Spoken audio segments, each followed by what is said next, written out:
So guys, NEET 2026 को अब last के 30 डेज़ बच गए हैं एंड सच सुन लो, अब सिलेबस कंप्लीट करने से कोई फ़ायदा नहीं है, ठीक है।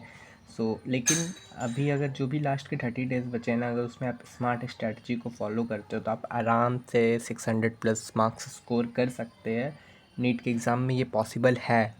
मैं यही बताने वाला हूँ, रियलिस्टिक प्लान बताने वाला हूँ कि लास्ट के 30 डेज़ को कैसे यूटिलाइज़ करें ताकि आप एटलीस्ट 600 मार्क्स तक टच हो पाए, ठीक है। चलिए टाइम वेस्ट नहीं करते हुए इस वीडियो में मैं पर्टिकुलरली तुम्हें डे बाय डे का प्लान बताने वाला हूँ, ठीक है। कौन से स्ट्रेटजी को आप फॉलो करो, कैसे आप रिवीजन कर सकते हो, कैसे आप पेपर सॉल्विंग कर सकते हो, कैसे आप मॉक देंगे, ये सारे A to Z मैं प्लान बताने वाला हूँ। मैं ज़्यादा नहीं, आपका बस 4 से 5 मिनट लूँगा, तो तब तक के लिए चैनल पर बने रहिए। देखो, स्टार्ट करते हैं वीडियो। नीट 2026 में सबसे ज़्यादा इंपॉर्टेंट अभी आपके लास्ट 30 डेज़ में आपको होता है रिवीजन करना किसी भी एग्ज़ाम के लिए, ठीक है। यहाँ पे आप सबसे ज़्यादा फोकस करो रिवीजन पे, ना कि न्यू कॉन्सेप्ट को पढ़ने पे, न्यू स्टडी, ठीक है। 90% टाइम जो आप अपना रिवीजन पे दो। हाँ, 10% टाइम आप अपना दे सकते हो कुछ वैसे, अगर पर्टिकुलरली आपको कोई वैसा सेगमेंट लगा जो कि आपको न्यू टाइप का लगा बट उससे आपको क्वेश्चंस लग रहे हैं कि ज़्यादा है, तो आप उसको दे सकते हैं, ठीक है। बट 90% ऑफ टाइम रिवीजन पे जाना चाहिए। सेकेंड क्या है, NCERT। देखो, NCERT को लाइन बाय लाइन आप रीड करो। मैं तो बोलूँगा तीनों ही सब्जेक्ट में करो, फिजिक्स केमिस्ट्री बायोलॉजी तीनों में करो, बट स्पेशली बायोलॉजी में तो करो ही करो, ठीक है। बायोलॉजी में अगर मिस कर दोगे तो दिक्कत हो जाएगी, क्योंकि किस लाइन से क्वेश्चन आ जाएगा आपको नहीं पता है एग्ज़ाम में।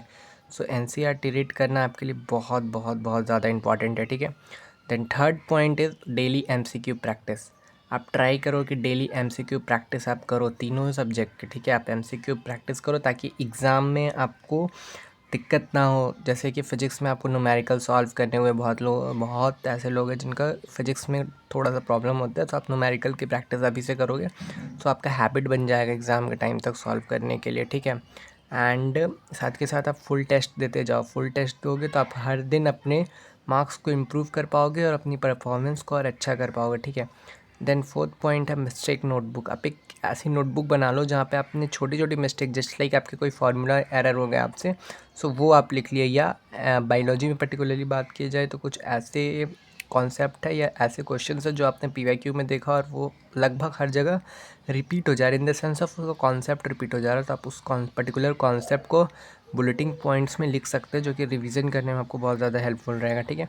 देन नेक्स्ट पॉइंट है ऑल सब्जेक्ट्स आर इंपॉर्टेंट। सारे ही सब्जेक्ट आपके इंपॉर्टेंट, आप किसी भी सब्जेक्ट को मिस नहीं कर सकते। ऐसा नहीं है कि रिवीजन के टाइम पे आप बायोलॉजी तो रिवाइज़ कर रहे हो, केमिस्ट्री रिवाइज़ कर रहे हो, बट फिजिक्स को छोड़ते जा रहे हो कि मैं लास्ट में रिवाइज़ करूँगा। नहीं, डेली आपको तीनों सब्जेक्ट को रिवाइज़ करना है। ये आपका डेली होना चाहिए। डेली तीनों सब्जेक्ट आज बहुत ज़्यादा, एकदम ट्राई करो कि डेली तीनों सब्जेक्ट आप रिवाइज़ कर पाओ, भले थोड़ा कम थोड़ा ज़्यादा, बट तीनों करना ज़रूरी है, ठीक है। फिजिक्स में रिवीजन के लिए आप क्या कर सकते हो, फार्मूला को रिवाइज़ कर सकते हैं एंड PYQ के जो भी क्वेश्चन है आप उनको लगा सकते हैं, ठीक है। पर्टिकुलरली फिजिक्स के लिए बात करते हैं, केमिस्ट्री के लिए, केमिस्ट्री के लिए आप क्या कर सकते हैं, NCERT को आप गो थ्रू कर सकते हैं, न्यूमेरिकल की प्रैक्टिस कर सकते हैं, एंड देन रिएक्शंस वाले सारे जो भी रिएक्शंस है वो सबको आप लर्न कर सकते हैं, ध्यान से रिवाइज कर सकते हैं। बायोलॉजी में पर्टिकुलरली, बायोलॉजी में सिर्फ एक चीज़ बोलूँगा, NCERT लाइन बाय लाइन। इसके अलावा बायोलॉजी में कुछ मत दिमाग में लगाओ। NCERT लाइन बाय लाइन मतलब हर एक चैप्टर के NCERT में जो भी कॉन्सेप्ट है उसको आप रीड करते जाओ एकदम, ठीक है।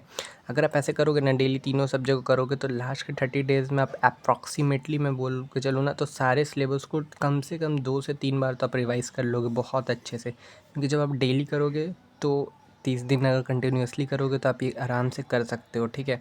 अब बात करते हैं, नेक्स्ट पॉइंट है one one full mock test every 2 days. मतलब हर एक दिन के गैप में या 2 दिन के गैप में आप एक फुल मॉक टेस्ट दो, ठीक है। टेस्ट देने का सबसे अच्छा रूल क्या होता है, पहले आप टेस्ट दोगे, ठीक है, देन आप उसको एनालाइज करोगे, देन फिर आप अपनी गलतियों को इम्प्रूव करोगे, देन फिर रिपीट करोगे, फिर से आप नया टेस्ट दोगे, ठीक है। जब आप ये 4 पैटर्न को फॉलो करते हो ना, तो आपके मार्क्स भी धीरे धीरे धीरे धीरे इम्प्रूव कर जाएंगे, ठीक है। एंड लास्ट के 30 डेज़ में आपके जो भी मार्क्स है वो ज़रूर इम्प्रूव करेंगे, आप ट्राई करके देखना। And last but not the least point है PYQ, focus to solve and analyse. देखो, PYQ बहुत ज़्यादा इंपॉर्टेंट है तीनों ही सब्जेक्ट में, चाहे वो फिजिक्स रहे, चाहे वो केमिस्ट्री रहे, चाहे वो बायोलॉजी रहे, ठीक है। अब आप फोकस करो कि लास्ट के 30 डेज़ पे आप PYQ पे जितना ज़्यादा शिफ्ट हो जाए। न्यू टाइप के क्वेश्चंस मत करो, मॉड्यूल्स के या अपने बुक्स के क्वेश्चंस को अब अवॉइड करो, अब PYQ के क्वेश्चंस जितना ज़्यादा हो सके उतना ज़्यादा करो, उसको सॉल्व करने की कोशिश करो या फिर उसको एनालाइज करो, जैसे आपको अच्छा लगे वैसे करो। सो होप सो ये वीडियो आपके लिए बेनिफिशियल रहेगा एंड लास्ट के 30 डेज़ को आप इस तरह से अगर यूटिलाइज़ करते हो तो फॉर श्योर है कि आपका जो भी मार्क्स भी आ रहा होगा उससे आप बिल्कुल इम्प्रूव करोगे, ठीक है। So all the best for your upcoming examination, then thank you so much and subscribe the channel. And हाँ, अगर आप कमेंट करोगे तो मैं नीट के टॉपिक वाइज वेटेज के भी, फिजिक्स केमिस्ट्री बायो तीनों के टॉपिक वाइज वेटेज पे भी वीडियो ला दूंगा कि बस किस पर्टिकुलर चैप्टर से कितने क्वेश्चंस आते हैं, तो आप उसके अकॉर्डिंगली भी अपनी प्रिपरेशन को कर सकते हो, ठीक है। सो अगर आपको उस पर वीडियो चाहिए होगा आप नीचे बिल्कुल कमेंट करना, मैं बहुत जल्द उस पर वीडियो ला दूंगा। तब तक के लिए बाय।